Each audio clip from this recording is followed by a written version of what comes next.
Hi, I'm Eric Lubau, and welcome to Beyond the Belt. This is a conversation with Nora Schoenthal, a black belt out of Cologne, Germany, currently living in Barcelona, Spain. Nora is a mother and career person who has taken a hiatus from Jiu-Jitsu. She works in HR and is a head of people with a focus on talent acquisition and learning and development. I hope you enjoy our chat. Hey, Nora, thanks for being here. Hey, Eric, good morning. Thanks for inviting me to this conversation. Tell me what it was like for you to get your black belt.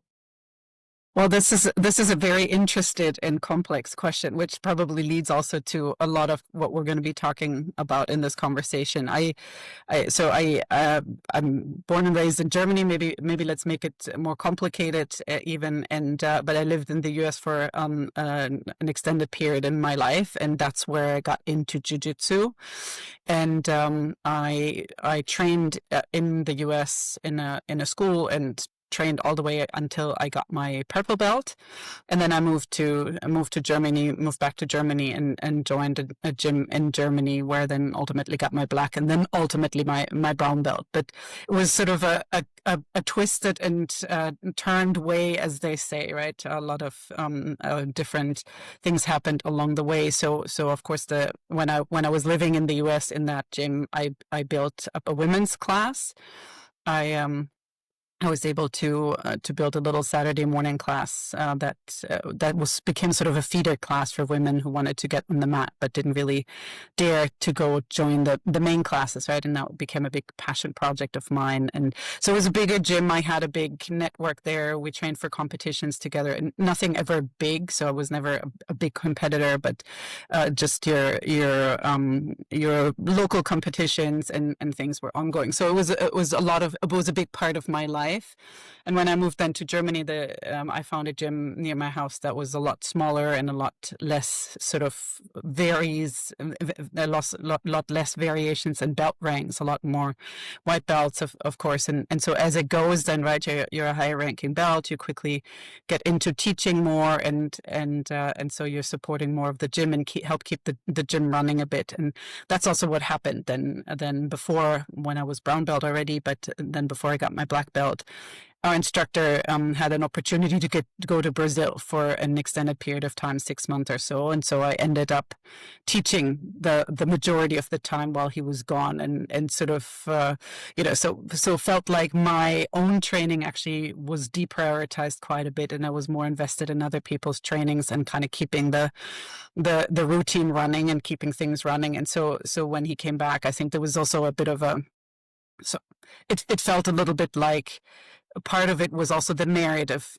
getting invested in the community engagement of getting my black belt. So I didn't feel like at the top of my game at the time. So I almost didn't want the black belt. There was a moment when I thought I'd not show up for the event.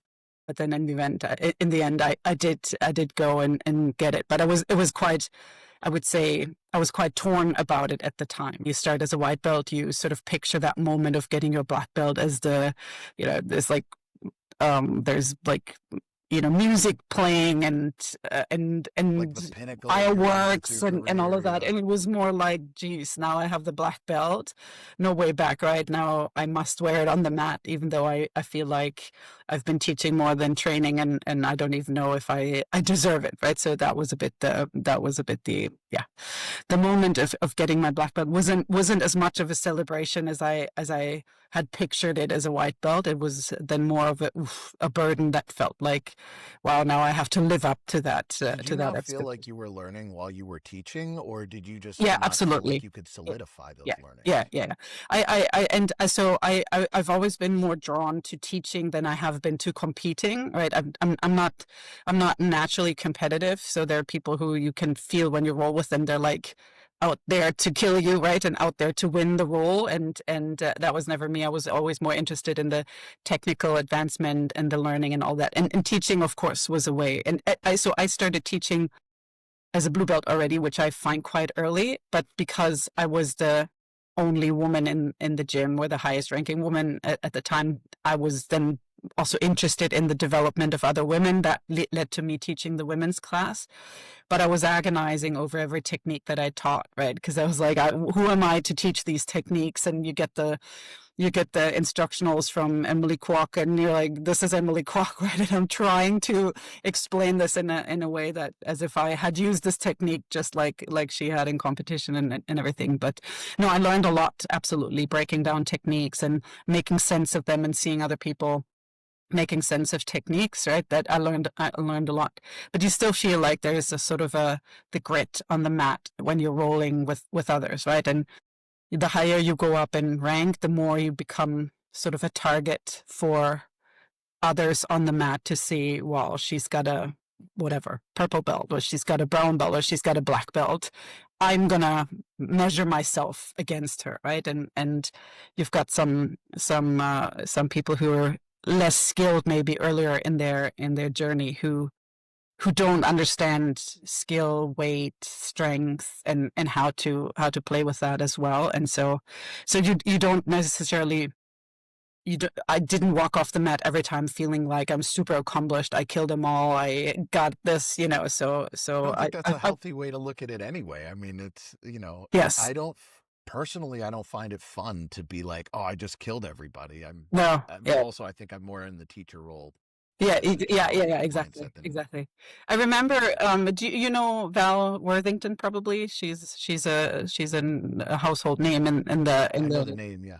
women's, especially women's jiu-jitsu. And so she and Emily Kwok, they started a women's, yeah, sort of camp, a series that ended up then being co-ed. I don't know if they're still doing it, but so anyways, on the heels of that, we invited Val to our gym in Pittsburgh at the time, where I was living at the time, and she came in, and it was sort of the one of it was the early stages of women weren't really quite present on the mat yet, and so there were a couple of us in the gym, and I would say we had moved from being tolerated to accepted, and then Val came in and she taught a seminar.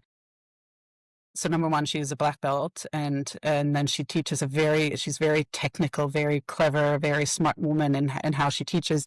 So she taught the seminar, and everybody, it was, of course, loved it and super technical and all that. And then she did a bit of a conversation at the end, and in that conversation she kind of dropped the thought that being technical actually makes you a better training partner, right? And so it became then in the gym, it became a metric for being a good at jiu-jitsu was if women liked to train with you because you were technical, right? So rather than the brute strength and the winning, it became the if I'm okay, if the women train with me because I'm technical, that means I'm good at jiu-jitsu, right? So it was a super way to reframe it, and I think that's a really beautiful thought yeah, to be able to yeah, be technical and have people who are of different sizes, skill levels, and in this case also genders want to yeah, train with you.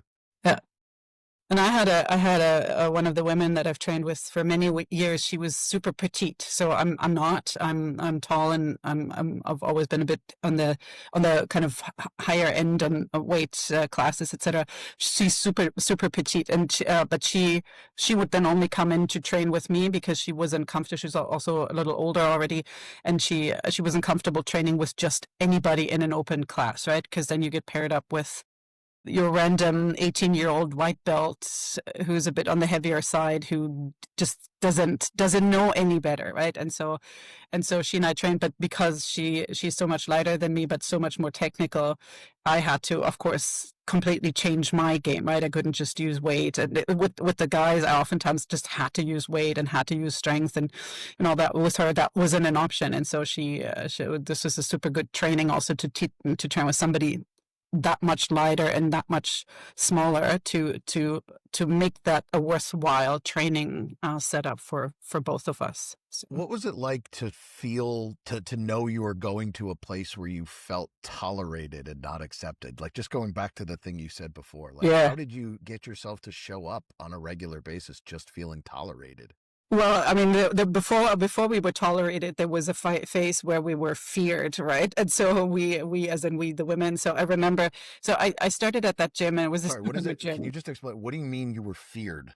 Like people Yeah, wouldn't go near you, yeah, or I'll tell you how I knew, right? So I mean, the gym I went to was a super nice gym, super family oriented. And when I left, just before I left Germany, I had trained to get my Japanese Jiu-Jitsu black belt, and this was a more formal setup, and so I took an extended exam or test day, and I got injured. I dislocated my elbow in the course of doing it towards the end of the test, luckily. But anyway, so I was out for 6 months or so, couldn't train, couldn't really do anything. And so in that process, I moved to the US, and then sort of kind of fell off the wagon, if you will, right? So it was a bit gymless and a bit connecting. Like I had gotten the black belt, so that was kind of, that chapter was closed and was anyways connected to my time in Germany. So I was a little bit on the lookout for what could I do. So I found this gym, and they did both karate as well as jiu-jitsu, Brazilian jiu-jitsu.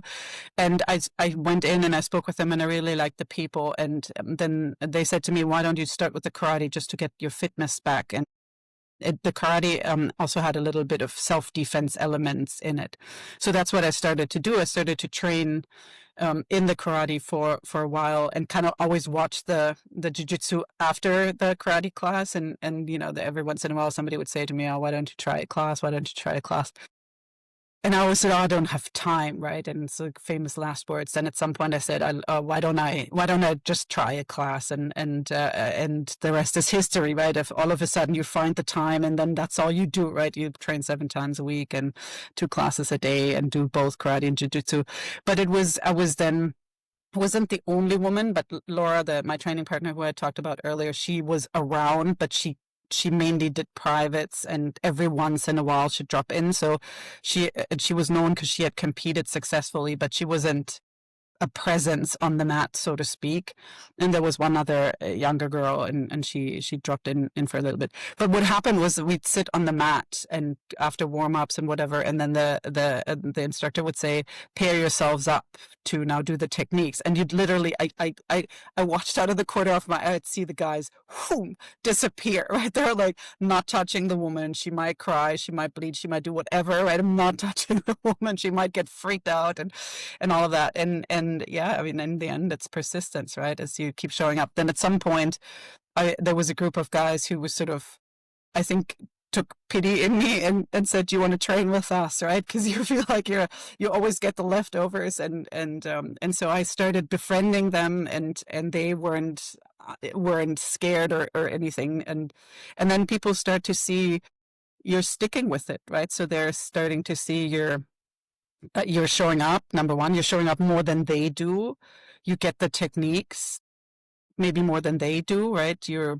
And then you start holding your own in rolling, and so then you surprise, every once in a while you surprise somebody in the technicality of your roll or whatever, right? And so at some point people are like, all right, I think she's here to stay, so then we'll live with that. And then at some point you become someone on the mat, right? So you become part of the community. And then it was just at the same time I went at the time I went to competitions, there was a single woman other than me in the whole building, right? I mean, we were literally joking, I'd go out on the street and ask somebody just if they wanted to fight, right? Because then I signed up for every single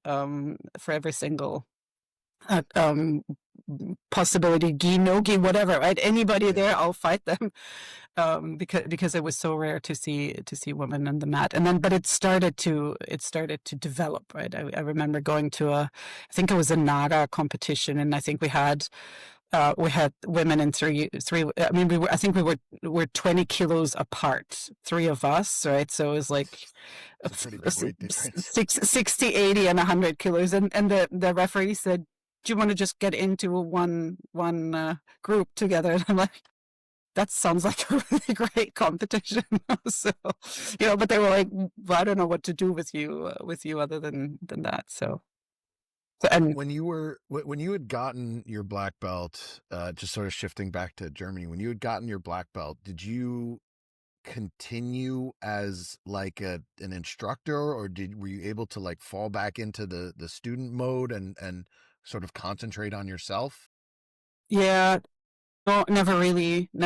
So, and I think, so, I mean, anyway, what happens anyways, and I think this is true everywhere in life, right? So, I mean, in my job, it's the same. The higher you move up in the ranks or in the organization, the less people take an interest in your development, right? So the less people assume you need that support. And it's the same with Jiu-Jitsu, right? So as a white belt, obviously you know nothing. And so people, right, you get the classes, you get to ask all the questions, and then as you move up in rank, people assume you know a lot more than they do, and maybe that's true, right? But it doesn't mean, of course, that your learning journey is over. But you don't have so much that people take an interest in you, and this is a bit what happened for me also at the time, right? So there wasn't really anyone who took an interest in in or getting strongly invested in my development.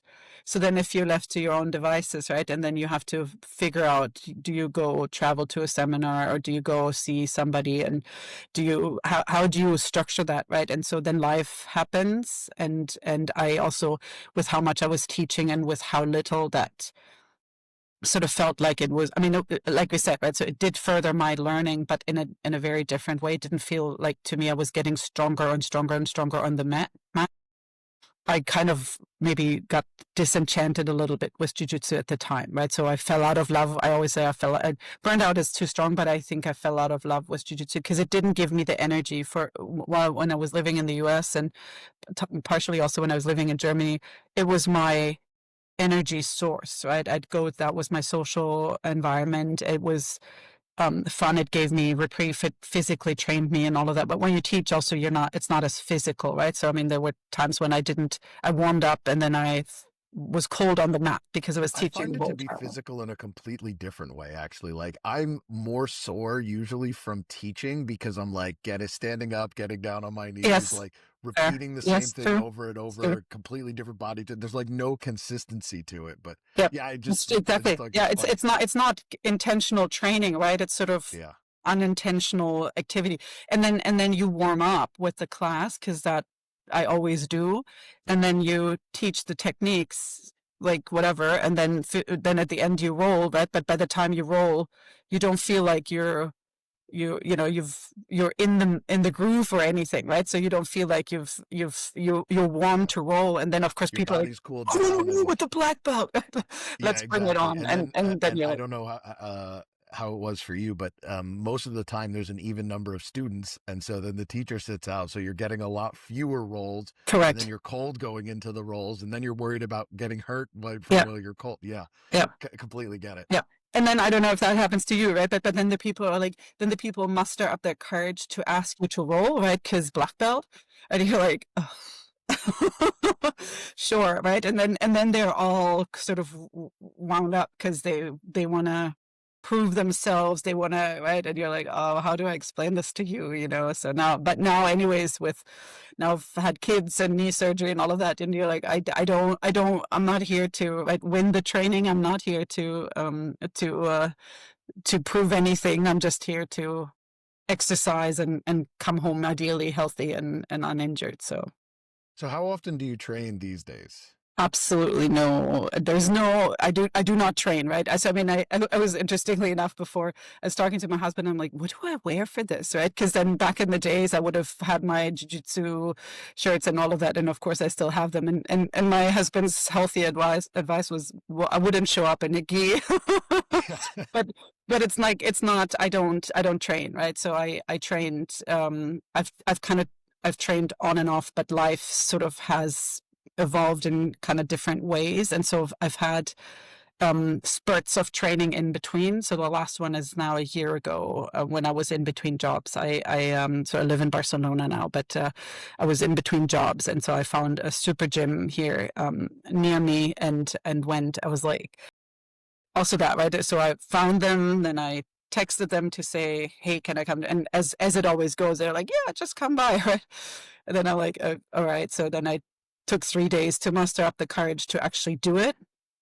And then as I would say 90% of my experiences, they're super nice. It's your typical jiu-jitsu community, big crowd, big hearts, nice people, all super fit and invested in it, right? And so I trained for a couple of weeks until I then started my new job, and I loved it, but it's difficult. It's not. I'm not saying it's incompatible with my daily life and daily demands, but it's really hard to combine it. And I always say I only know one way to do jujitsu, which is 7 days a week, 2 classes a day, and full on. I don't know how to do the once a month or maybe once a week or so. I have never learned that, right? And so it's always easy for me to say, well, I'll go next week. Well, this week is not good, right? And then I haven't really.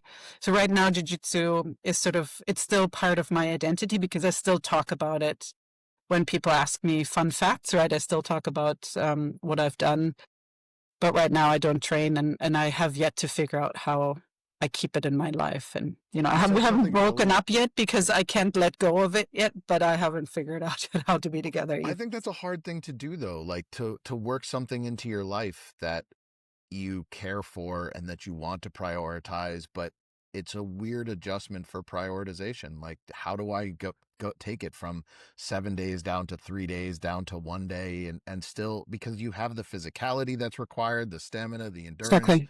the mindset. It's hard. One thing you said earlier, like before we started recording, was you muted the WhatsApp group. Like, Yeah. the specific question I have is like, how do you deal with that FOMO, that being part of a community or a culture that gyms have? And actually what I think makes gyms often wonderful is that community. Like, how do you deal with that FOMO? Or has your style just been like, I'm going to back out, otherwise I can't handle it?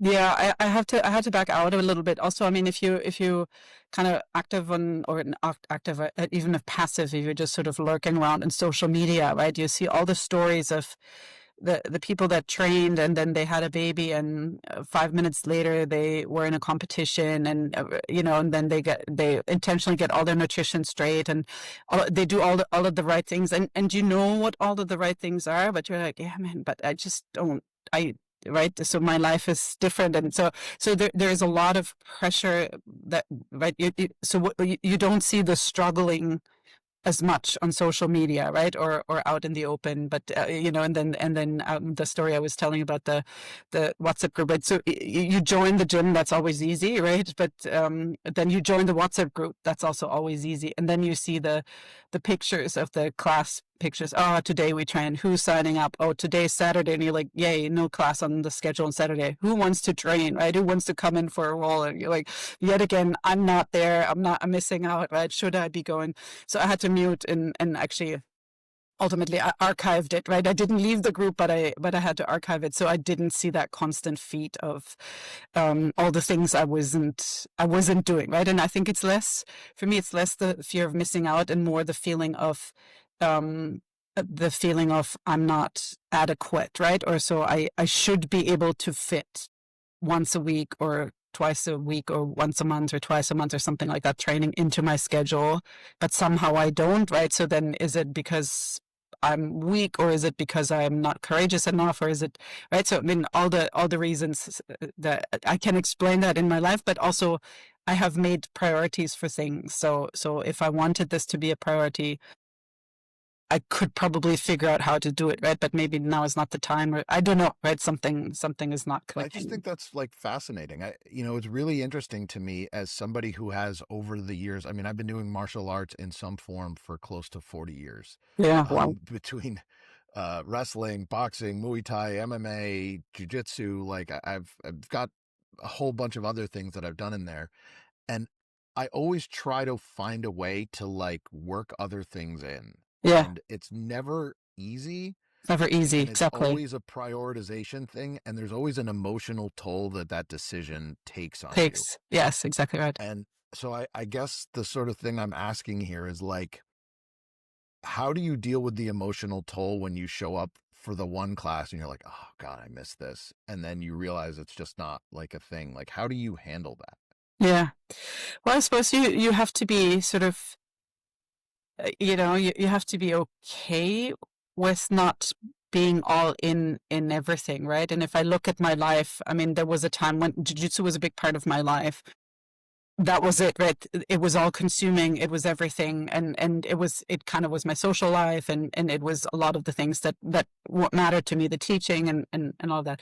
Now I've got a family, I've got a demanding job, and all of that, right? So I mean, there is a lot of things in my life, and it's sort of a question of what is important to me, and to me it was always important to have breadth in my life, right? And not the one thing that I'm super good at, right? I said earlier I wasn't the born competitor, so it wasn't always, I would never wanted to, I guess in a way everyone always sort of aspires secretly to being a black belt at some point, but that was never like I never wanted to go out, win competitions, open a gym. It was never, but I wanted it to be part of my life, right? Because I'm not a runner. I get bored out of my mind just doing kind of repetitive running or treadmill, even worse, right? So jiu-jitsu was always a way for me to disconnect from my daily life and to just focus on the mat.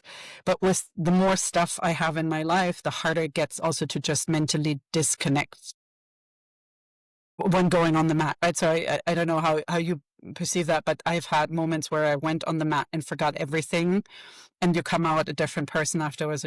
I'm so glad I trained, but I've also had moments where I went on the mat and said, just today is not it, right? If I'm so distracted, I'm so unfocused. If I train, if I'm not technique, fine, but if I roll, there's a high chance am too distracted, too unfocused, and might get injured, or even worse, injure somebody else, right? And so I've had those moments, and right now with the way my life is, it's more likely that that will happen more often, right? That I'm like, oh, the one thing I can't have is walk out of here injured. The way I've always thought about walking onto the mat is that it's like me time in a Yeah, way. exactly. Yeah. It's like one of the only times of the day that I can focus on just me and nothing else. Like Yeah. because of my job and whatever, um, I'm always worried about other people. I have hundreds of people that report to me, and so I don't get to think about just myself Correct. there. Yeah. But when I walk onto the mat, not as a teacher, when I walk onto the mat as a teacher, it's about all the students. But like when I walk onto the mat as a student, that's the time where I get to think about nothing else. Yeah. I get to, Okay. it doesn't matter if I focus, I don't care if I learn the technique, especially if I've had a long day, or if I have a long day, if I'm training in the morning. It's the stepping onto the mat that says, okay, this is me time. And that's the This way is I the try to switch, convey right? to other people. Like if you're a parent, and even when parents bring their kids and the kids have to sit on the side of the mat while the parents train, I'm like, yes, you have to pay attention there, but this is the you time. This is where I'm making sure you're doing things okay, or you're enjoying yourself, or you're focused on yourself, and where you get to exert yourself in a way that is hopefully beneficial to you.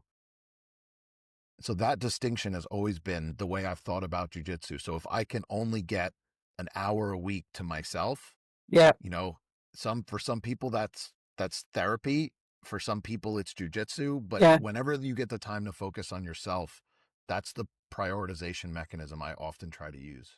Yeah, and I think this is super important, right? And so to take that time, what I find challenging is, so you carve out that hour, right? But it's back to back with other hours of things, right? So you come screaming onto the mat because you just finished up a work call, whatever, you get your hour, and then after that you need to rush home to whatever, deal with family or whatever it is you're dealing with. That I find challenging, right? Because then it may just be an hour, but it's like you're rushed to get there. You're sort of trying to make the most out of that hour, and then you rush again after that, right? So it doesn't. So again, right? So the way I remember jujitsu was you sort of mostly arrive in a rush because you come from somewhere, right? But from then on out, you then hang, right? You roll, you do your thing, you hang on the mat for a little bit, you chat with people, and then whenever you leave, right? And sort of that, I only have an hour. You squeeze in all the me time that you get. I That's a find it lot of difficult at pressure. times to switch, right? Yeah, exactly. It puts pressure on your me time to count, right? Yeah. And so. That's a lot of pressure. I feel like I've never really been at gyms where I stay and hang around. I usually Okay. go, because I'm also a breath person, I have a lot of things that I'm like, I do something before and I'm doing something after. And jujitsu for me has also been a place where I limit my where I try to limit my external thought. So it's Right. not Yes, you pressure have to to. be, it's just here's my presence, and then I'm going to forget about jujitsu when I leave to the best of my ability. Yeah, which that's it's almost like you have to train. It's almost like that's a skill in and of itself, right? To just contain it to the moments where I where think it is a where skill it in and serves of you. itself. Focus is absolutely a skill. You know, some It- people get focus through meditation, some people get it through martial arts. And for me, I always got my focus through learning martial arts. Yeah. Yeah, yeah, and you've got to quiet your mind, right? So I still do yoga, but I've also always done yoga or started yoga in parallel. It was like the holiday from Jiu-Jitsu, right? Because you're on your mat, you're really squarely focused. Nobody comes after you. You just sort of do your thing, and it's equally balanced. I always said it felt like eating a salad, right? When Jiu-Jitsu is more in workout terms, whereas Jiu-Jitsu is more like a pizza, right? So Yeah. and so yeah, yeah, for me that's a good way to quiet my mind and to really contain the focus onto a particular exercise. I think jujitsu, and that's back to the WhatsApp group, right? Of course, in jiu-jitsu, then you have the people who are like, oh, are you coming tomorrow? And you're like, I don't know. I can't answer that question, right? Because today, now I made it here today. I don't know. Now, right? I didn't make it for another year. So maybe I'll go back there in a couple of weeks or so. But we're going out for drinks after a glass. Do you want to come? I don't know, right? I didn't want it to be all consuming again in my life. I just wanted that me time, right? And so it's of course a little different, right? Because the community will always try to pull you in, which is good, which is also helps with accountability. But at the same time, then also you have the FOMO. You need the boundary setting, or you need to say, oh no, it's just this for me, and I can't do more. So So when you go and shift off the mat, or when you did shift off the mat a year ago and you started your new job, what was that job, or what is that job that you do? I work in human resources. I work for a multinational company, and I'm responsible for, which to say largely talent development. So I'm responsible for the leadership development function, for learning and skills in the organization, for the talent pipeline, and how we build successors for the organization. So it's not a trainer. I'm not a trainer, but you could argue, right? I'm responsible for how people develop in the largest sense for a global organization. So it's very, I would say, similar, right? So we're developing from white belt to black belt all the way through in organizations as well. I think one of the things that gets often left out of most companies is the development of people. And that is, I mean, if anybody would ever like creep on my LinkedIn, you would see that the majority of the stuff that I do, that I talk about, is I train people, even though that is People, not my yeah, primary job, because many years ago, I read a book by Patrick Lencioni called The Advantage. And while it is one of the drier books I've ever read, it is most densely packed with like the organizational health. The maximum that you can bring an organization to in terms of health is to develop people, make them better, help them improve, and then let them do what it is you've helped them to yeah, become. exactly. Exactly. Well, and so you're teaching a lot, right? So for me, it was always when I was the only woman on the mat. One of the ways I had to increase the number of women on the mat was train them, right? But then that always meant, of course, they were less skilled because they were new or whatever. But I always looked at that as an investment, right? So because somebody, my training partner, Laura, who I talked about earlier, she was also higher skilled than me, but she invested in my skills so I would become a training partner for her. And I think that's it. I paid that forward, right? If you invest in other people's development, even though it's maybe a dry period for a while, but at some point you have them at a level where then you can actually train, right? And I think it's similar in organizations. It's you sort of invest in people's development because then one day they become they carry their weight and they become a leader, or you watch them rise above you, and I think it's one of the greatest things you can do to watch people grow Are and you reach more on their the potential. like talent acquisition side, like the hiring side, or are you more on the like learning and development side? I have both. I have both functions under me. So I think I love the talent acquisition for the diagnostic, right? For the picking out the diamonds in the rough or the picking out the fit.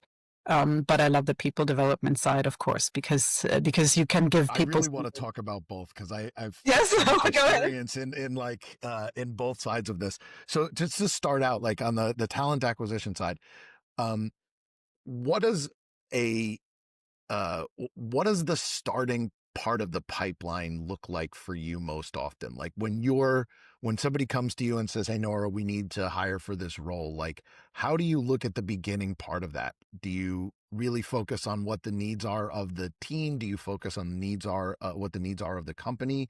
Or do you start looking at the profile more specifically? Like, how do you start your talent pipeline?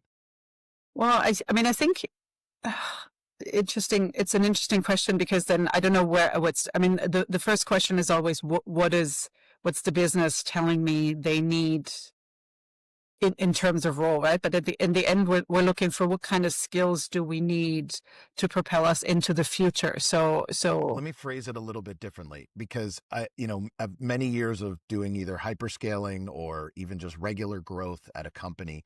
I find that when somebody who is not especially senior comes to a head of talent and says, I need this person, they're more just like, I need this specific thing filled, this right, job filled, or I need this project done. And they're not thinking about it in the greater scope of like, what does this role look like in 1 year, yeah, 2 year, that's 3 true. years, not That's true. after 6 months? That's true. So, Yeah. it's like, how are you making that discernment at the beginning to say, is this really what you need, especially in larger organizations, which are more Yeah, I mean, driven?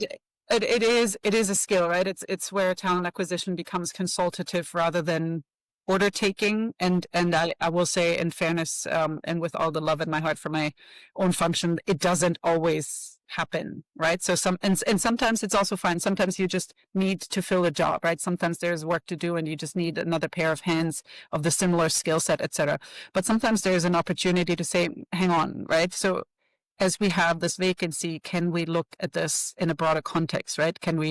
So are we hiring for a role where there's 5 people doing the same job, or are we hiring somebody into a team where we can look at shifting around, right? And sometimes it's also not even just only like for like filling the vacancy. Sometimes it's also looking at adjacent skills, people that you have, and to say, can we actually shift? Can we make scale the job a little down and give somebody else something, or can we scale the job up and hire a heavy hitter because then we need to uplift the team as a whole, right? And so you've got to have that conversation then either with the HR function or the HR business partner, or with the hire manager to say, but that's it's almost like consulting everywhere. Am I giving you what you want and what you're asking for, or can we talk about what you might need, right? And what opportunity this might present to you. Oftentimes, the people are under pressure because if you have a vacancy on your team, that means you have more work than you can handle with the people that you have, right? And so people tend to be under pressure and just want that fixed and sort of that hot seat syndrome, right? But then if you manage Does the it well. hiring get done through the HR business partner? Because I actually want to talk about that model because I have a soft spot in my heart for the HR business model, business partner model. But does that get done through the hiring manager or through the HR business partner? Like, how do you guys usually manage that? So it depends on the organization, right, and how the operating model is structured. So the HR in my world, the HR business partner can never not have a vested interest in who they bring into the organization, right? But then so the talent acquisition function oftentimes runs the entire process, but the HR business partner will kind of help oversee or provide input, right? Because then a talent acquisition, while we can be dedicated to any given business sector, a business unit, whatever, we're never as close. We don't ever have the same proximity as a business partner would have, right? Sitting on a leadership team or so. So in my view, the business partner should have a vested interest, HR business partner should have a vested interest in who they bring into their organization. But of course, the operational, like the sourcing, the interviewing, and the pre-screening and all of that there's a lot of work that goes into it, and it doesn't have to be done by that. So, but I think to me, Also, again, depending on the level of the role, right, and where you are in the organization, but the business partner should take as much interest into a placement as the hiring manager. And oftentimes, and of course, this is where my double hat for talent acquisition and talent management comes into play, right? The first question, of course, you always need to ask: do we have the skills somewhere in the organization, right? Is that an opportunity to develop somebody or to move a talent, for example, give somebody an opportunity to develop and grow, or do we really look in the external Who's market the and owner bring when in you new ask that skills? question? Is that the hiring manager that you're asking that to, the HR business partner? Is that like a team thing, or do you have some way of sourcing potentially elsewhere in the organization if you're looking from within?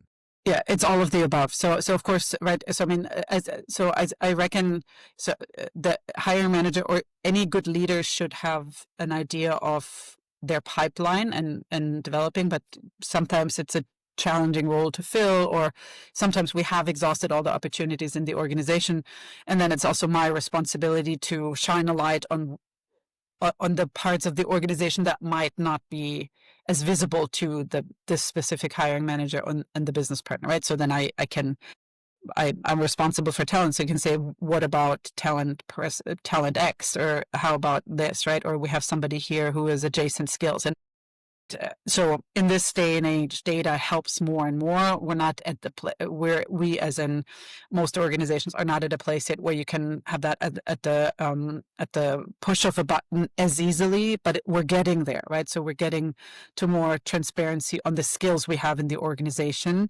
So meaning we can be more agnostic on the experience that somebody has, to say, well, they haven't been in the industry for 25 years, yeah, but the skills you're looking for are transferable. So why don't we look at this person, right? And why don't we leverage the benefits of knowing the skills they have and placing them in something that might be new for them, but the benefits of the diversity in hiring, right? The breadth of experience that people bring are always useful in improving the performance, improving the way work is done, right? So can we look for other factors than has done the job 7 times before? When you're looking at those internally, I know externally you have people applying through an ATS, and I still want to like talk about AI and ATSs in a moment. But like when you're looking at, the external hiring, the information that you get from an external hire versus the information from an internal hire, there's always a pretty big discrepancy because internal hires are not often submitting full CVs through an ATS, and you're sort of relying on word of mouth. Like, how do you handle that sort of discrepancy in information? Well, actually, this has developed quite rapidly over the last few years. So many organizations have now what's called a talent marketplace, where so you've got your record of storing, right, the SAPs and the Workdays of this world. But that technology is also fast evolving. Some of that, but then also bolt-on technology is fast evolving to be a more of a talent marketplace. So like your internal LinkedIn, where people can sign up, create a profile, upload actually their LinkedIn profile, ironically, but create their skills profile, so to speak, right? And then they can. It's used to find a mentor. It's used to find in the ultimate ideal world, it's then would be to drive all of their development, right? You got your skill profile, you got the skill profile that you're aspiring to in a specific role, then you match your mentoring, your coaching, your learning activities, and all of that to that. But what it does, it basically also becomes a job market, an internal job market, right? You have got your internal, your job postings internally, and then the system starts developing an intelligence to say to you as an applicant, even though you're not applying, hey, have you seen job X? Because your skill set is a match for it, or your interests are a match for it. Would you consider it, even though it's completely outside of your sort of immediate scope, right? Out of your logical linear path? And vice versa, right? So to my TA team, it also flags people to say, hey, there's somebody in the organization here, and you might want to tap them on the shoulder to ask if they'd be interested and consider this. So that technology, I'm going to say, is far from perfect at this moment in time. And anybody who says differently, I'd love to have a conversation with, because then I'd love to understand what magic technology tricks they have.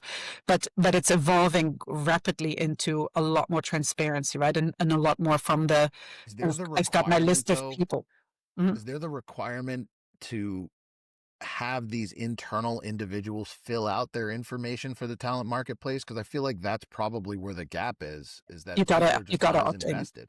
Yeah, you got to opt in, and that's oftentimes what happened, right? I mean, with the systems, the HRISs of this, where people like, I just put my talent card in, right? And maybe one day you pull that to show that to some important stakeholder, but I will never know, right? But that's now a system that interacts more strongly with people, right? So people can actually build their profile. They can look for it. They will get access to opportunities as they, so it's customized, right? It's tailored to them. Performance reviews get pulled into that automatically. Like I know No, HRIS is like Workday or whatever. Okay, so you're not even getting the latest and greatest from people. They're signing up maybe when they're first week on the job, and then they're never updating their internal. right, exactly. So a big part of what you need to do is you need to make sure people do that, right? So, and the best way for that to happen is when people see something coming out of it, right? So if it's not just, well, I go in and update my information so the company has more information from me, but when I get something in return, right? If the system interacts with me and offers me something, right? If I change my profile and all of a sudden it's similar to LinkedIn, you post a new job, immediately you get different kinds of job offers, right? And so that's sort of an interactive feature to say, if I have a different skills profile, all of a sudden the job postings that get flagged to me become more relevant. But yeah, you gotta, it's not something that people don't go every day in and check, right, on their development. So you've got to, and that's where we're working towards also integrating the entire learning suite then into how that's tied to this offering. And that's the big challenge, right? So because then ultimately, if the system tells you, hey, you said you wanted to improve skill X, here is a learning that would be relevant for you. And, so you got more of that. Yeah, that interactivity, but then also more of that gamification maybe, and more of that reward, and all of that. But a big part of that is, of course, to get people into the system. But look, it's a big part of development in organizations is to drag people to want to develop intrinsically, right? Because you still have a lot of people saying, well, so what you offer me in terms of development, right? And I'm like, I don't know that this is how learning and development works, right? If so there's a lot Well, I on think it's a offer. slightly different view. Like from the employee's perspective, it's like, look, you're paying me to show up and do this job. And Yeah, this job is whatever, 35, 40 hours a week. I show up, I do this job. And now you want me to do development on top of it, which you're not paying me for. And there's no guarantee that I see any value from it. And the like financial or compensatory value. Why should I do this? And I understand both sides of it. yeah. It's a difficult proposition to offer people when there's no immediate compensation and they don't see the intrinsic value of learning and development. Yeah, but that's the problem, right? And you can kill intrinsic motivation by putting money against it, right? I would never pay somebody to develop because that kills intrinsic motivation. There's research on that, and so I mean, you've got people who are naturally hungry, right? And now I've joined a new organization a year ago, and I come in and I ask, I meet people, and I ask, when I see people that have worked across different businesses and moved and all that, I always ask them what made it such that, right? Because that's the holy grail, is a business that you really move people around fluidly and deploy them in different businesses and all of that. So I ask people whose profile suggests that they've done that, and there's always a self-propelled element, right? These are always people who are opening doors and peeking in and saying, can I join, or is this interesting? Can I help here? Or they say yes to opportunities, and so on and so forth, right? If you have a mindset of, let's bring it on, what you offer me on, in terms of development, and unless it's a training where I go somewhere and stay in a hotel and all of that, it's really difficult, right? If that's your motivation, then the motivation really is more the reward of going to the training. It's more the being seen as somebody, right? As opposed to the learning in and of itself, right? So it, and I you'll agree always with have a you. range of people, I was just playing a bit of devil's advocate. Like right? I am a person who really genuinely enjoys learning and is like, Exactly. oh, let me look at this thing, let me whatever. Eh, But I've always struggled. So One of the things that I do is once a month I do people manager trainings. I force all of my people managers to sit Learn. with me for whatever 45 minutes a month, and I choose a topic and I do a training. They're not like they're always grateful, but nobody's excited to show up and listen to me lecture on how micromanagement is bad or can be used as a tool for good, right? Like that was the one I just Nobody's mentioned. excited to have you micromanage them into learning. Exactly, right? But there's always value because I get a better structured organization, I get a better running Yeah. organization, right? Yeah. Um, but there's always where's the line? Like where's the line as a leader that I need to push or should push on people to better themselves, not just for themselves, but for the sake of the organization?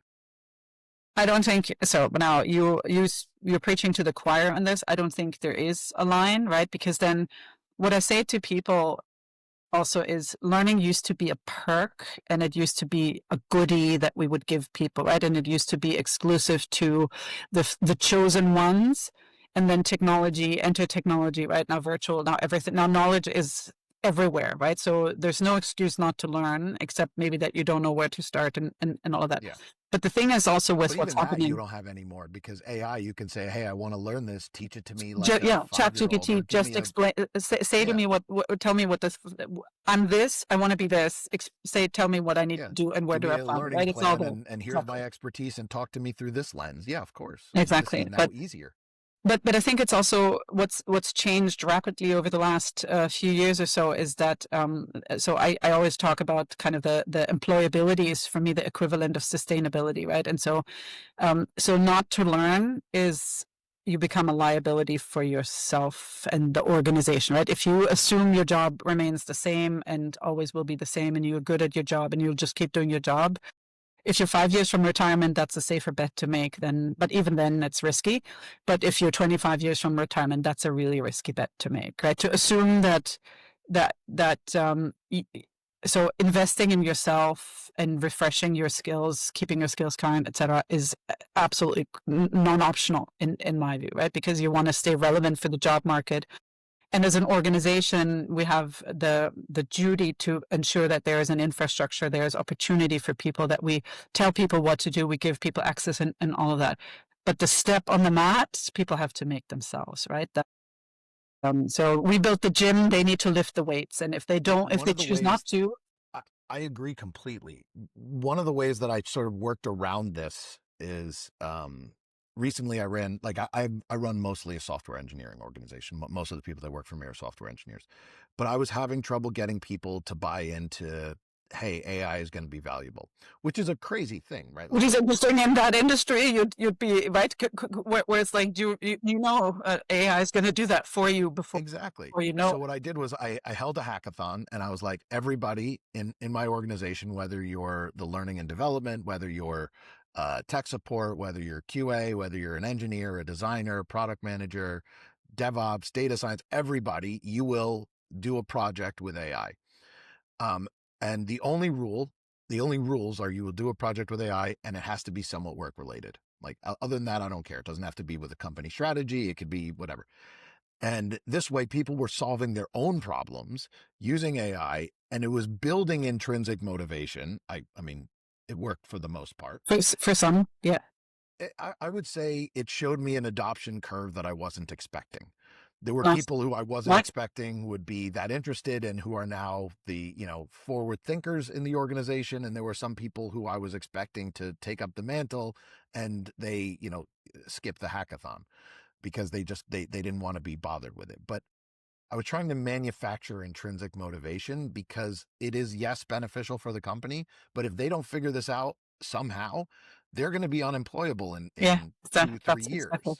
Yeah, exactly. And it's imminent, right? So in your line of work, that's imminent. And others, maybe it's changing dramatically, but it's the same, right? I mean, you sort of, I mean, I don't know we're all watching the bubble and see if it's going to burst or not, and how, right? And organizations are still struggling to realize the impact and the benefits and all of that of AI. But at some point, it will happen, right? And it will. I mean, if you look at last 40, 50 years, the way we've worked has changed fundamentally several times, right? But never as fast as it has now. And I think, so whatever intrinsically motivates you to learn, whether it's curiosity about the future or it's fear of a dark future if you don't care, right? But I think the reality is also Agreed. some people, you'll always have you need to find the critical mass of people that you can excite, right? And sometimes as you do it with your hackathon, you need to find the hook and the click, and that I think is a managerial responsibility, right? To not shelter people from the hard truths, and not to have a conversation to say you'll just keep on keeping on and then the company will look out for you. It doesn't happen that way, right? You need to stay relevant, and we will invest in you doing it and we'll help you do it, but you need to do it. But then there will always be people who sort of like can't be bothered and don't have the motivation. And it's difficult, right? I mean, I think also for those people, we have to have the conversations. We need to provide the support. But then it's maybe a different approach to how they see the light or not, right? Then it's When you're dealing with the AI on the talent side, I mean, the specific thing I'm flagging is like you guys probably get a bunch of bullshit resumes sneaking through, like just some AI slop on those resumes. How do you deal with that from yeah. the pipeline perspective? Yeah, I mean, I have no issue with somebody augmenting their resume with AI. I mean, I think it's getting better, but you can still tell whether somebody used AI wisely or not, right? So if you just copy and paste, it still shows. I mean, I think fraud detection becomes a thing in talent acquisition specifically, right? And it's not just the resume; it's just how people, so automated interviews and all of that, and who's really on the other side, and all of that becomes a real thing. And look, I mean, I think that for me, the biggest challenge is not how we um, automate or AI infuse the process to the maximum extent, as opposed to what's the right balance of human versus robot or whatever you want to call it, right? Because then in the end, people come to work for people, right? And so in the end, a conversation with a hiring manager still beats the slick process and all that, right? So you've got to, I mean, you've got to ramp up your automation to make it as low threshold as possible, as easy as possible for people. But you've got to infuse the human touch at the right moments in time for people to actually feel the connect to the organization, right? Because then the sense of belonging, the purpose, and all of that, what you're trying to build as an organization, what you're trying to get people to become part of something bigger, you don't do that with an automated process in the end, right? And you tell your story in the talent attraction process. You tell the story of your company and you try to attract people, but in the end, people come to work. The chemistry has to click almost at some point, right? And so but you see a bit in TA, you see talent acquisition, you see a bit of that race of the machine versus the machine, right? You automate your process and the responses that the applicants are automating, and then at some point it's like, when is the actual human talking to the actual human, and how do you do that? So when you have that connection portion of this, do you have any sort of favorite questions that you ask potential candidates or questions that you like to give hiring managers to help them connect? Like any sort of nuggets there? Yeah, interestingly, I mean, there's some questions that I always ask, right? So especially in for higher level, so I always ask what would a sort of a 360 feedback for you sound like, right? And some elements of course around culture fit, etc. But interestingly, I found my experience over the years has been to listen to the questions that people ask is mostly telling, right? So what somebody is curious about tells you a lot about. So I've had people where I said, okay, what questions do you have about the role, about the context, and they said nothing. It's all clear. Like, that cannot possibly be. You cannot possibly have understood this. And then people are like, well, so I was wondering how this works and how that works and how you do.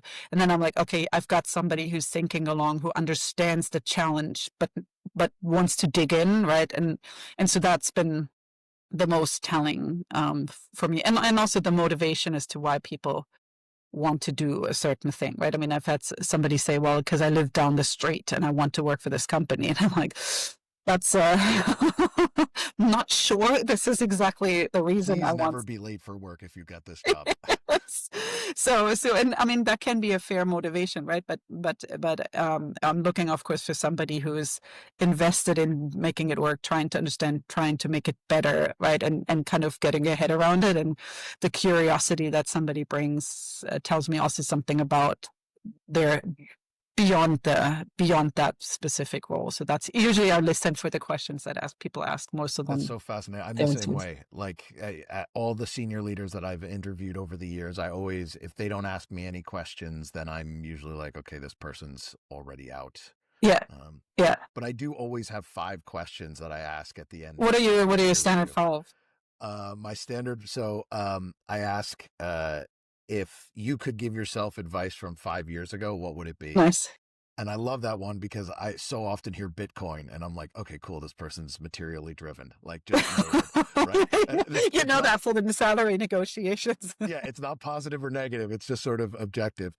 Um, the second question is, what would, if you were like, if I'm working for Eric, what would be the one thing that Eric should know about me that would make both of our lives better? You Better. know, Yeah. Yep. um, uh, goodness, what are the other ones?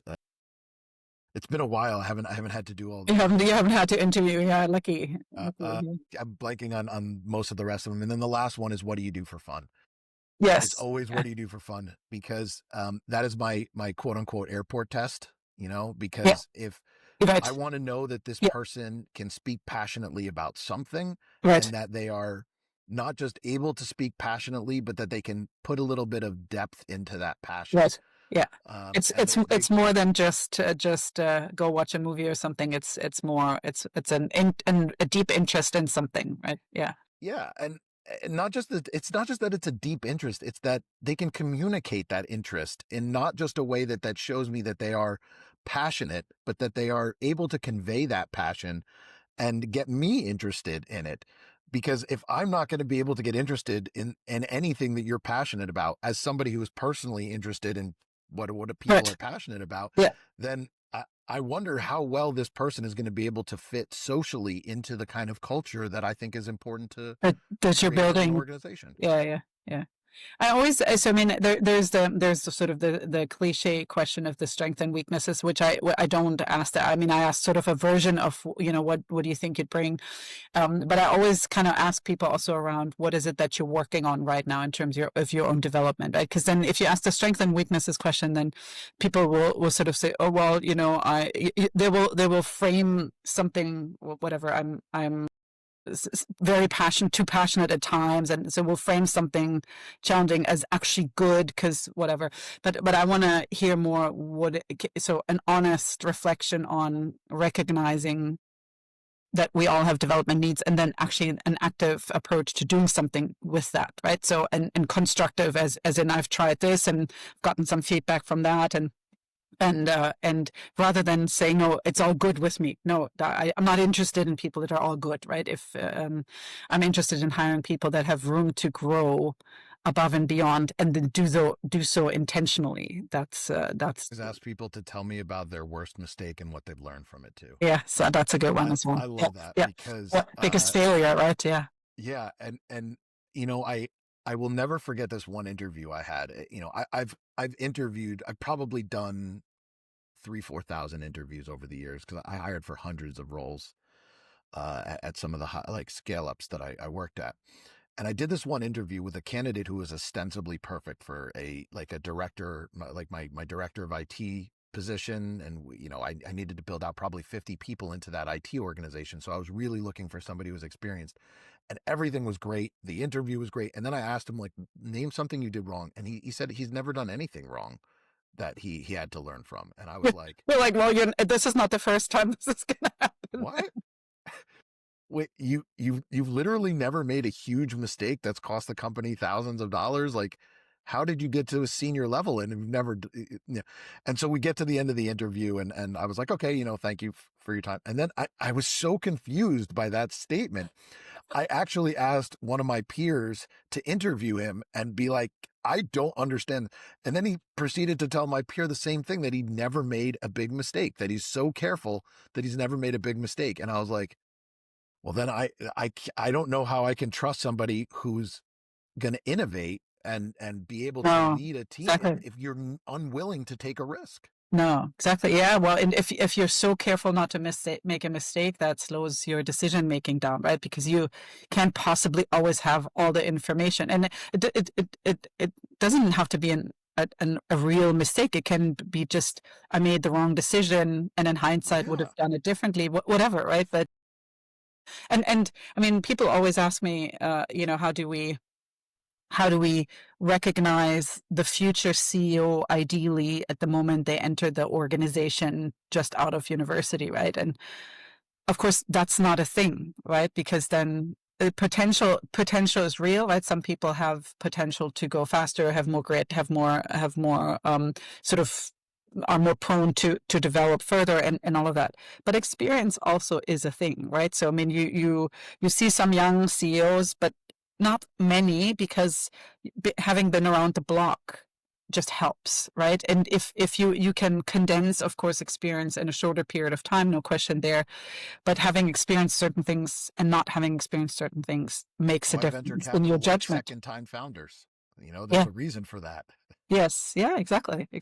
So you have failed to learn how failure feels and how you recognize it and all of that, right? It's like back to Jiu-Jitsu. You walk into a trap a couple of times, and at some point you don't anymore, right? You recognize it much earlier on. You recognize the choke much before it comes on. You don't get your black belt without getting tapped 10,000 times. No, exactly right. Exactly Yeah. right. Certain things you don't go through without the pain. So. And it's important to know that somebody can handle failure. That's the other thing. Like when you make a mistake, Exactly. in many ways, that's a failure. And you need to know that this person is not going to crumble Yeah. and, throw in the towel. And it's like, no. When you failed, if you don't get back on the horse, as it were, and say, what can I learn? How can I prevent this from happening again? How can I be a better leader, manager, developer, whatever your skill set is? Like that's an important piece of the puzzle for people. Yeah, exactly. Yeah. And how they say good judgment comes from experience, right? But experience comes from bad judgment or something like that. So it's like it's like you don't. One of my favorite quotes is, experience is the knowledge you get just after you need it. Yeah. Exactly. I don't know where it came from. I heard it when I was a kid and it just stuck with me. It stuck with you. Yeah. You're And like, I feel like it is the pain of my existence. Yeah. I want to go back to the HR business partner thing, because I don't see that in as many places as I wish existed. And I'm curious to hear like what your pros and cons are about it, and just your view on it as somebody who lives in that world more than I do. Yeah, I mean, I think many organizations have the business partner model, but then they have a tiered model, right, where sort of the business partner support sits at a certain level, and then it becomes more scaled support via shared services or via automation, also manager support, et cetera. And I think the business partner is absolutely crucial for shaping.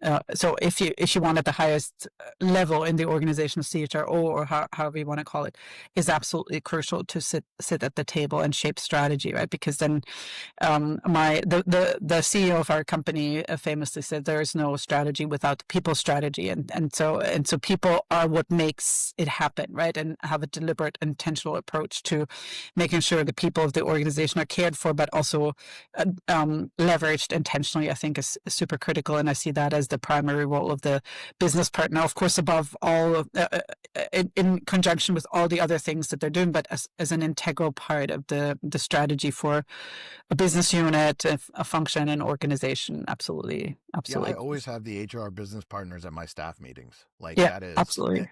Yeah, every weekly staff meeting, the HR business partner is present because most of the time what we're talking about is processes and procedures, and you don't put a process in place without an implementation strategy, and the implementation exactly, strategy is how do the people accept, or what do exactly. you do when they don't accept or Yeah, execute correctly? And that is a people problem.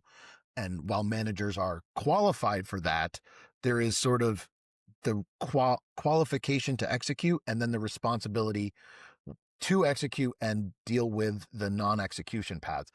The objective side of that is when the HR partner can look in and say, hey, have you thought about this? Because this is also something valuable, because they're not the responsible party, they're the support party. And I find those things, those objective opinions, to be incredibly valuable. absolutely. No, absolutely. And I mean, even just who does it, right? I mean, a process in an organization is a series of people working together. But the process is not an a thing that, and then you plug people onto it. The process happens because people come together, right, and think and plan together, and all of that. And the process is there to facilitate the smooth running of the operation in the handoffs between people and all of that. And so I think it's absolutely critical to have HR at any table, right? And also to think about who does it, who leads it, who motivates the people, who gives people a reason to go above and beyond, who gives people a reason to stick with the company when the waters get a bit turbulent and all of that. So I think yeah, the whole, right, the whole umbrella, the sense of belonging, the way things come together as a whole, and make it more than just a money making machine, if you will. Have you seen any downsides to having the HR business partner model in larger organizations? No, I mean, I think it's less a downside to the actual model as a more the challenge of implementing it, right? And where, how do you draw the lines of the accountability, and then also how do you equip business partners, right? You want them to be strategic advisors, but in many organizations they're all still quite operationally focused, right? And how do you build the system that takes the operational stuff off their plate and actually lets them focus strategically, and all of that? I think that's more the challenges I see. I don't think I've worked in an organization that didn't have a business partner model in place. I find that in organizations of less than about 250 people, it's very difficult to find the budget for that. But Right. Yeah. Yeah. Yeah. once you get above that, it's in my opinion a necessity to support larger operations.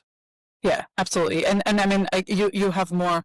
I think the one, maybe one downside that I can think about would be to you take in some organizations you take managers off the hook, right? Or managers are off the hook when it comes to the people thing. So if HR is seen as, well, HR does the people stuff, I do the business stuff, then I think that's problematic, right? If you leverage HR as the advisor, as the consultant, as the key enabler to the people side of things, but don't take it out of the managerial responsibility, that's, I think, where. But a lot of the manager self-service in organizations, when you introduce tech back, or when you introduce tech and you say, well, now look, the manager can do it themselves now, right? So we automate the process, but we automate it for the manager, not for HR. Managers are like, oh, this is now a great way for HR to offload all their work back to the manager, and all that. And there's two sides to the story, right? There's managers now doing things maybe once a year, like opening a job requisition or something, and they're not that's not their daily bread and butter, and for them it's like a big thing to do. However, not using your HR partner as kind of the admin, the proxy admin, I think is also wise, right? Because then as a manager, you should leverage them for strategic conversations about your team, how you develop them, your own succession, your own development, and so on and so forth, rather than having them click through the system for you, right? But so it's that's a skill for the manager just as much as it is for HR to then set the right boundaries and get into the right habits. But it's also a decision to say, right, what are the value added activities that the manager should do themselves, because then they do it often enough to also have the habit, and where could you argue it's if it's rarely done, then you can also argue it's okay to open a ticket maybe and do it via a shared service function or something like that, have somebody do it for you, because it takes you more time to figure out how to do it, right? And you'll then do it less effectively yeah, ultimately as well. and then you have mistakes in it, and then you, in the end, you still really have the organization to fix your mistakes or so, right? But So on the L&D side, how do you like? I'm always interested in hearing how companies leverage training itself, right? Like we sort of touched on it a little before, and the intrinsic nature of people not wanting, or the challenge to the intrinsic value of training. But how do you view your L&D job? yeah. The L&D So, side. so for us, where I'm at right now, we have a big transformation ongoing to really consolidate a lot of the efforts we have, and to better target them, and to making them more specific. So it's actually quite fun. I love a good transformation, and I love seeing the value it plays. Right. So from a cultural standpoint, we put a lot of emphasis on making sure that people develop, and that we invest in that, and we provide company resources for that.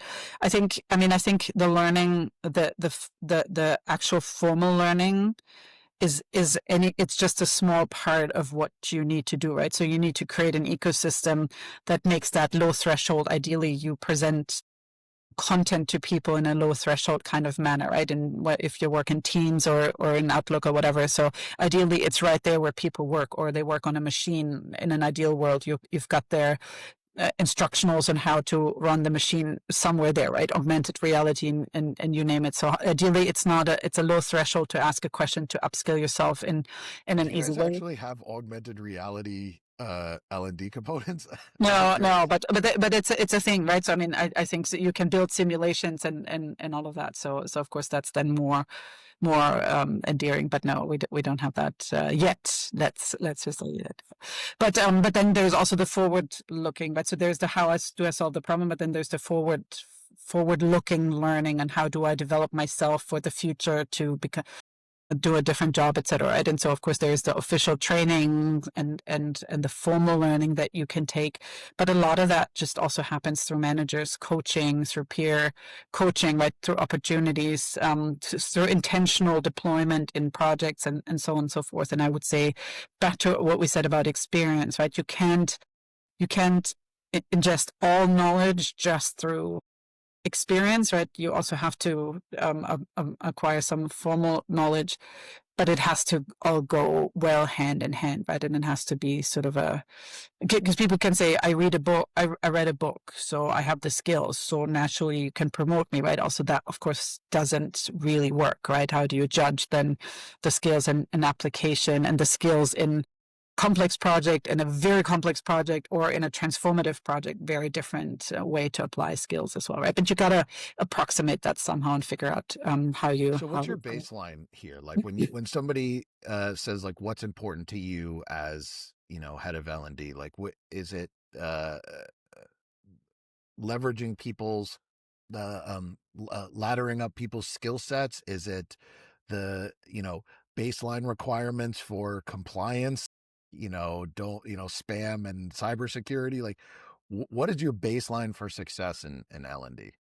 Well, you can't. So compliance is always that, right? You can't take yourself out of legal and compliance requirements. So you always. So look, I mean, my what I'm looking for is an infrastructure that facilitates learning, a culture, and an infrastructure that facilitates, like a system architecture, whatever, that facilitates learning, right? And content is kind of secondary, because then content is owned by different areas, right? But so for me, I have to provide an ecosystem in which people can learn, can access learning, content can be provided, the logic, so to speak, behind it. That is my responsibility to the organization. I need to create a culture that prioritizes learning, right? You said earlier, oh, if you pay me for 35, 40 hours a week, and then on top I should learn. Well, or we say learning is part of your job, and is part of how you continuously evolve, right? And so it becomes part of that. So that's a different cultural stance you can take as an organization. You kind of prioritize that, you role model it, and so on and so forth. But then of course, content wise, there are priority areas, right? So then I need to look what the business needs. Where's the business developing? Are we fast growing in one area over the other? So, and obviously the obvious one is data, AI, and so on and so forth, right? That's in a group role, I need to take a vested interest in making sure that we funnel our energy in a concerted way into that, right? So otherwise it's, oh, I bought a system that teaches us that, and I bought some content that teaches us that, and then you kind of, it fizzles, and you don't What are really the KPIs that you use around that? Like, is it, hours spent learning? Is there like some success metric? I mean, I know that I was sort of throwing that out there. Yeah. I mean, that's still the classical. Right? I mean, in an ideal world, I was speaking earlier about the transparency we're working on towards the skills, right? And so once you have your baseline in skills, then you can start looking for the incremental improvement in certain skills over others, for example, right? That would be in an ideal world. You have your KPIs measured to say we need skill X, and after our interventions or after what we've created, we have moved the needle on providing the business with the skill set that they need, or X number of people have upskilled themselves and moved into different jobs, right? So you look at the individual level, you look at the managerial level, but you also look at the organizational level. Has that made a difference in how we deliver our numbers, right? And so bottom line is sometimes a bit of a stretch too far, but have we actually delivered differently? Have we better upskilled our people to fill roles internally, for example, or have we better catered to delivering business results because we had the skills we needed to build something or to drive whatever product launch or something like that, right? So that's then the KPIs you look for. Hours learned, that is historically, that was the annual report would feature the number of hours learned, right? But that's always a pain to derive that number. A rage bait question, but I was curious what KPIs you actually Yeah, no. So ideally, you have a lot more systemic impact metrics as to also whether from a talent management standpoint you manage to develop your people internally, right? And you fill gaps, right? Or you anticipate needs in terms of skills, right? You have the relevant skills you need for the future. So you define your target profiles or your skills profiles that you need, and then you look whether you have the skills internally, and if you don't, then you need to start building them, right? And if you can close that gap at the skills needs, then you have done your job well. Interesting. How does all this work in a more of a hybrid world? Like, you said some of the stuff you have for in office and it's making sure things are present, but in a hybrid world, you kind of have to pull people a little more. Does that translate? Yeah, I mean, I remember when online learning first became a thing, right? It was like oh my God, democratizing of learning, and now everybody can learn all the time, and all of that, and then people got a bit disenchanted with it, right? Because then they post Corona or through Corona, everybody was then on screen a lot more, and so the value of it, right? So if you're on screen nonstop and then you also learn on screen, so what I said a while ago, I think there's sort of a side effect of being nominated for a training, right? As you got the recognition, but then also you meet the people, you got your network and all of that. So the actual content learning is only, I mean, the content you can technically find on the internet if you wanted to, not as well curated and all that. But so you lose that if you say to people, hey, here's an e-learning you can just take, and there's not even anybody interacting with you. Then people are like, okay, right, that doesn't feel like a recognition, that feels like a chore. But of course the reality is that putting people in a 3-day classroom training from a content learning isn't the most effective way either, right? And so but then people are like, yeah, but that's more fun for me, right? so you've got to balance your investment. And I mean, what's happening now is a lot of it is blended, right? You give people elements of content to chew on, and then you bring them together either virtually or in person to exchange and to build the networks, because the truth is people do need connection also with it, right? So otherwise otherwise you could just sit at home and read a book, or go through your mandatory learnings. But I think you still have to figure out a way to get people to connect with each other, and also to, right. So in my view, the absorption and the intellectual exchange and all of that deepens the learning in different ways, right? So certain things you can teach by just showing people a bunch of slides, and other things you need practice, you need application, you need follow-up, you need accountability, and all that. So what's your favorite part of all of this? I mean, you get to wear, I mean, L&D and talent acquisitions, like that's a pretty big umbrella. Like, what's your favorite part of your job? I don't know. I love complexity. I love the human equation in all of that. So I love that it's not a black and white process, right? Where you're like, okay, we put A plus B and then that equals C, but you sort of, it's a fluid, constant thrive to optimize the experience for everyone on multiple levels, right? You sort of have your business results to deliver, and you need to create an employee experience that's good. You need to develop people. You need to tease potential out in people and give them opportunity. But it's also a dynamic space. So I love that the interplay of it. I think is where I love the gray zones in between, the connecting the dots. That I think is where the fun is. Where it's not, where you can't just build a process to follow, but where you have to apply judgment, where you have to apply sort of the finagle it a little bit, right? And where the politics, the emotions, and all of that also come into play, but where you also have a big room to make a difference in people's lives, right? And in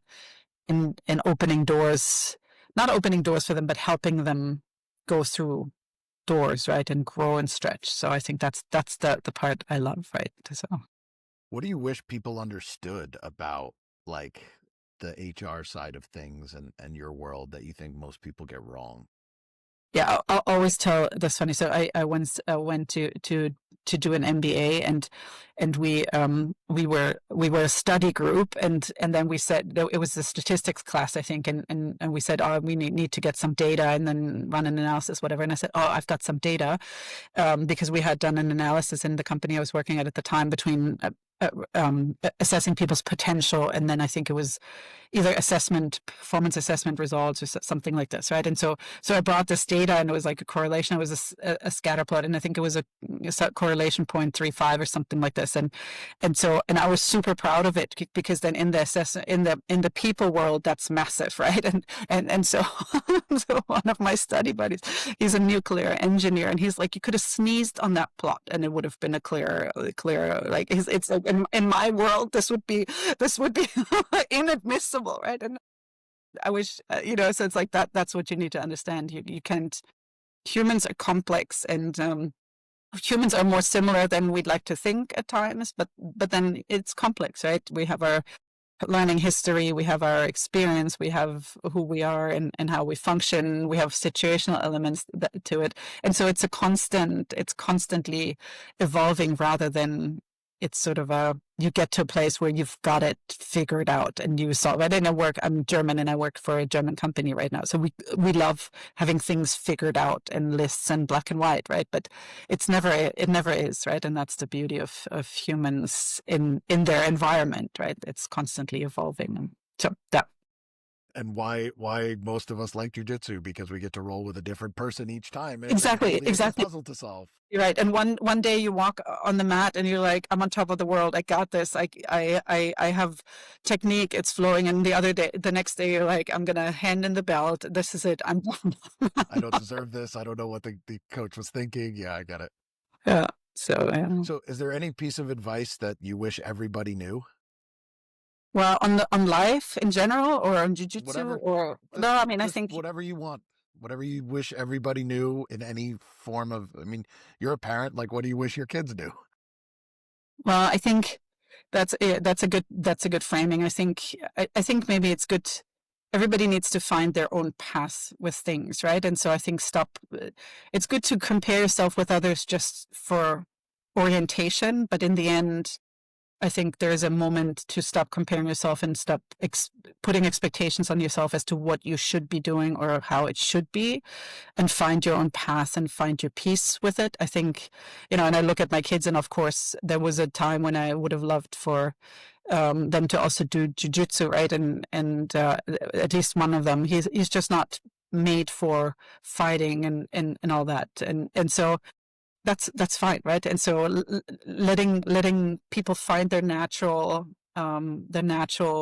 destination or their natural motivation, I think, is important. But then that also means for us maybe to not look at all the things that we think society expect from us and all the things that we should be doing, but to find our own way and to find our own approach with everything. I think that's something that I wish for everybody to be able to figure out. Along those same lines, do you have any advice for somebody who's getting a little strung out with jiu-jitsu, or maybe they're sort of at the edge and they're wondering, well, maybe I should take a break, or maybe they're on a break and they're wondering if they should go back? As somebody who has sort of put it aside for a while, like what advice do you have for people who are in that headspace? Yeah, I mean, I think it's highly personal. I think has made it. Yeah, I think it's easy to say just take a break, right? But I mean, I think maybe sometimes it's helpful to.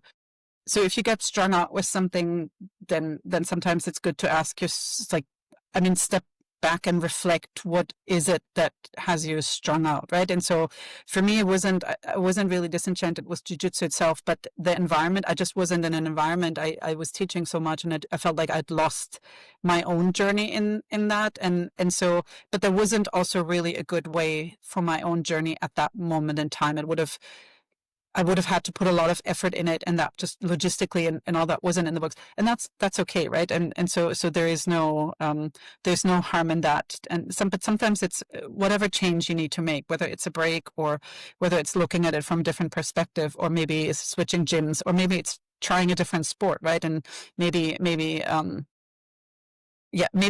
investing some thought into whether jiu-jitsu is not the only thing or whether jiu-jitsu needs to be the only thing that brings you happiness, right? I think it's a good moment to ask yourself some questions around, where does my energy come from? What do I want in my life? And then decide what's the place that jiu-jitsu has at this very moment in time in my life. I think that's probably the advice I would give, right? Let's not let a good crisis go to waste, right? And just sort of throw the towel versus learn from it. I think that's the reflection. Learn from it something about yourself, about life, right? And what's important to you in life, I think. And then let it be okay, whether that's taking a break or getting out of it completely or finding a different approach to it. I think make it intentional. I think that's a really wonderful bit of advice. What are you excited for in the future? Well, what I'm excited for in the future, interesting question. So I've sort of gotten out of the whole New Year's resolutions and all of that. So I sort of because I find that like we're overloading symbols then. So I don't really have much to sort of. Let's make 26 the year of something. But I think I do want to. I'm looking forward to more intentionally kind of figuring out my own path in fitness and all of that, however that looks, right? Rather than managing to squeeze it in as I've done now, I want to get more intentional about it again, and maybe see if that path leads me to some level of consistency with jiu-jitsu, and that would be nice. I think that would be nice to see that happening. As long as you're not putting as much pressure on yourself, I think that's probably a healthy way forward. Yes. Yes. And I'm putting a lot of pressure on myself not to put pressure on myself. So. Exactly. It's a fun dichotomy. Nora, this was a really wonderful conversation. Thank you so much for your time. If anybody Likewise. wants to get in touch with you, I'll have your LinkedIn and Instagram on the show notes, and I really appreciate this. Thank you so much. It took me a while to respond to your email or your reach out, because I didn't feel like I was clear on what my jiu-jitsu journey was, but this is a wonderful conversation to have, and I'm super at peace with it now. So thank you for providing that stage for me. Good. I'm glad I was able to provide you some closure, and I really wish more people understood that it's okay to step away and maybe come back and maybe not, and especially somebody who has made it to the pinnacle of the journey, so to speak, as you have. Thank you so much. Much appreciated, Eric. Thank you for listening. If you have any questions about working in HR, talent management, or learning and development, feel free to reach out to Nora. If you find yourself at a crossroads in your jiu-jitsu career and want to talk to someone about your situation who has made it to the black belt level, you can find her contact information in the show notes. And as always, thank you for your time and attention.